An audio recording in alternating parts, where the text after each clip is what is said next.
আসসালামু আলাইকুম প্রিয় দর্শক। স্ত্রী কখন স্বামীর থেকে ভরণ-পোষণ পাওয়ার অধিকারী থেকে বঞ্চিত হয়? বিষয়টা নিয়ে কথা বলবো। আমি অ্যাডভোকেট আতিয়ার শিকদার, ঢাকা জজ কোর্টে নিয়মিত প্র্যাকটিস করি। অ্যাকচুয়ালি যখন কোনো স্বামী স্ত্রীর মধ্যে বিবাহ বন্ধনে আবদ্ধ হয়, তখন তাদের ডিভোর্স অথবা তালাক এই সমস্ত কারণেও ভরণ-পোষণ থেকে বঞ্চিত হয়ে থাকে। এছাড়াও আরও কয়েকটা বিষয় আছে।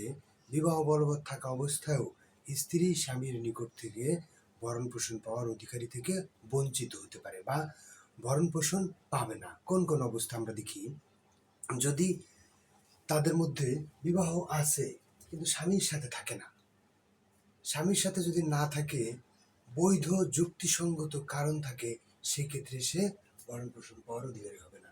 সহবাসে অস্বীকার করলে এটা একটা যৌক্তিক কারণ। স্বামীর কথা না মানলে, অর্থাৎ স্বামী ধর্ম বা যে কোনো বিষয়ে তার মতামত থাকতে পারে, সে বিষয়টাকে সে যদি প্রায়োরিটি না দেয়, তাহলেও ভরণ পোষণ পাওয়ার অধিকারী হবে না।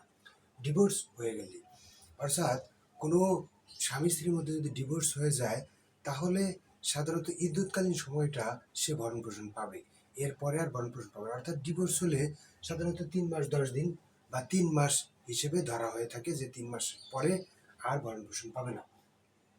স্বামী মারা গেলে, সাধারণত ইদ্যুৎকালীন সময় 4 মাস 10 দিন হিসেবে ধরা হয়, 120 দিন। তো যদি 4 মাস 10 দিন ধরা হয়, সেই সময়টার পরে আর সে ভরণ পোষণ পাবে না। স্ত্রী যদি প্রক্রিয়ার প্রমাণ পাওয়া যায়, এটিও একটা যৌক্তিক কারণ, যে আপনার ঘরে থেকে অথবা সংসারে থেকে যদি সে পরক্রিয়া করে, এটিও একটা আপনার অবাধ্যতার একটা প্রমাণ হিসেবে কাজ করবে। স্ত্রী অন্যত্র যদি বিবাহ করে, তাহলেও প্রথম স্বামীর কাছ থেকে ভরণ পোষণ পাবে না। স্বামী মারা গেলে অথবা স্বামী স্ত্রীদের মধ্যে যদি বৈধ বিবাহ প্রমাণ না থাকে, যে আপনাদের ভিতরে আপনাদের যে একটা বিবাহ আছে, সেটা যদি কোনো প্রমাণ না থাকে বা বৈধ বিবাহ না থাকে, সেক্ষেত্রেও স্বামীর কাছ থেকে স্ত্রী ভরণ পোষণ পাওয়ার অধিকারী হবে না। বিষয়টা নিয়ে যদি কোনো জটিলতা সৃষ্টি হয়, আমাকে জানাতে পারেন, আমি জানানোর চেষ্টা করবো। আসসালামু আলাইকুম।